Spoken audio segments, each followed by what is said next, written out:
Eu acho que você já ouviu essa expressão, né? Se eu fosse Deus, desde Gênesis, lá do capítulo 3, a tentação do homem querer ser Deus, sem estar com Ele, sem viver na intimidade dele, ela vem crescendo, né? Ela é contínua, infelizmente. Ou então a pessoa fala, se fosse eu, esse jogador aí tinha feito gol. Se fosse eu que estivesse na liderança desse time, tinha mudado o placar. Se fosse eu que estivesse governando esse estado, governando esse país, a coisa seria outra. Se fosse eu que estivesse dirigindo essa empresa, a coisa seria melhor. Ou seja, isso aponta para a mente revolucionária. O Olavo de Carvalho vai falar o seguinte, no livro A Fórmula para Enlouquecer o Mundo, que é da coleção Cartas de um Terráqueo ao Planeta Brasil. São, se eu não me engano, são 7 volumes, não lembro agora ao certo, mas esse é o terceiro volume, né? Ele vai falar o seguinte em um dos capítulos aqui do livro. A mente revolucionária não é um fenômeno essencialmente político, mas espiritual e psicológico. Se bem que seu campo de expressão mais visível e seu instrumento fundamental seja a ação política. Obrigado, Mara, pelo compartilhamento, viu? Deus abençoe. Para facilitar as coisas, uso as expressões mente revolucionária e mentalidade revolucionária, para distinguir entre o fenômeno histórico concreto, com toda a variedade das suas manifestações, e a característica essencial e permanente que permite apreender a sua unidade ao longo do tempo. Mentalidade revolucionária é o estado de espírito, permanente ou transitório. Bom dia aí, Mara, Deus abençoe, viu? Você e sua família, hoje e sempre.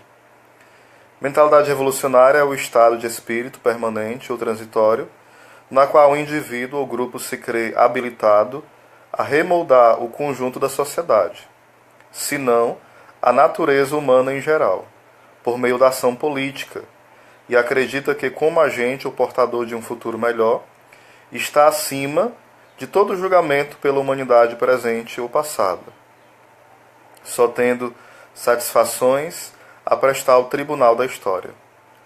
Mas o tribunal da história é, por definição, a própria sociedade futura que esse indivíduo ou grupo diz representar no presente. E como essa sociedade não pode testemunhar ou julgar senão através desse seu mesmo representante, é claro que este se torna assim não apenas o único juiz soberano de seus próprios atos, mas o juiz de toda a humanidade,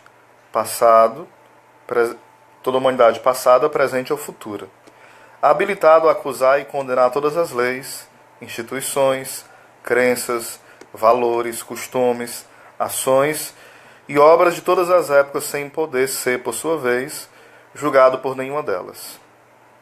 Ele está tão acima da humanidade histórica que não é inexato chamá-lo de super-homem.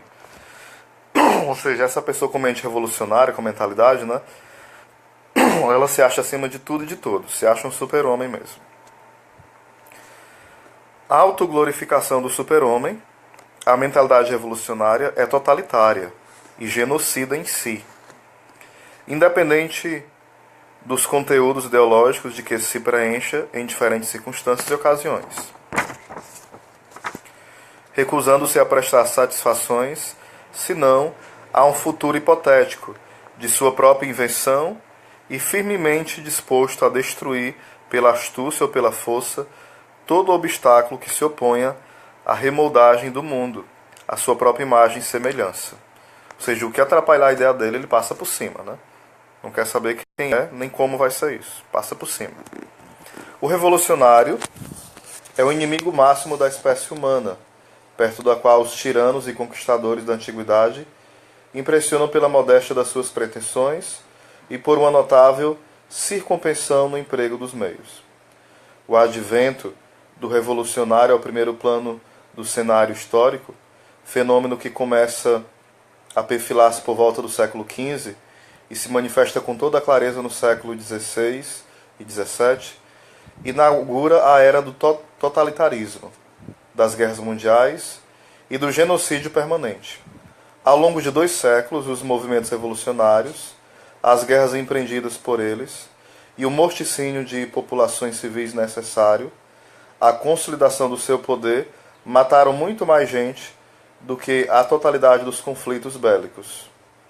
Ou seja, esses governos totalitários, né, mataram muito mais do que em muitas guerras.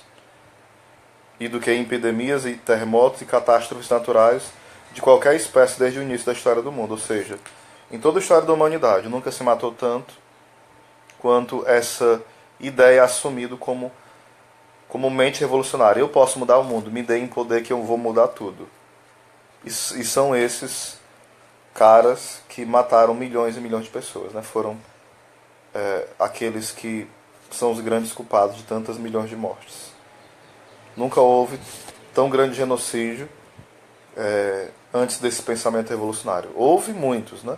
Mas não dessa forma. O movimento revolucionário é o flagelo maior que já se abateu sobre a espécie humana desde seu advento sobre a Terra. A expansão da violência genocida e a imposição de restrições cada vez mais sufocantes à liberdade humana acompanha a disseminação da mentalidade revolucionária entre faixas cada vez mais amplas da população, pela qual massas inteiras se impunham e se imbuem do papel de juízes vingadores, nomeados pelo Tribunal do Futuro, e concedem a si próprios o direito à prática de crimes imensuravelmente maiores do que todos aqueles que a promessa revolucionária aleija extirpar. Então aqui eu acho que você está entendendo, né? Alguém que acha que pode mudar tudo. Não é que a gente não tenha esperança, não é que a gente não tenha projetos e ideias boas, sim. Mas você se colocar como o cara, aquele que vai mudar tudo, como se você tivesse a solução para tudo, é muita soberba. E essa soberba só traz destruição. Indico você a assinar o COF, né, que é o curso online de filosofia do Olavo de Carvalho. Também a ler os livros do Olavo. O Jardim das Aflições é um outro livro que eu já indiquei. Muito bom. Depois eu vou fazer uma resenha do livro quando eu terminar de ler. Eu estou quase na metade. Muito bom mesmo. Assistir o filme também, que está em cartaz aí. Em breve, se Deus quiser também, sei lá, esse ano ainda, o próximo, a gente vai ter esse material. Eu estou só supondo, né? Disponível em DVD ou em alguma coisa aí pela internet, pelo YouTube, mesmo sendo pago, claro, né?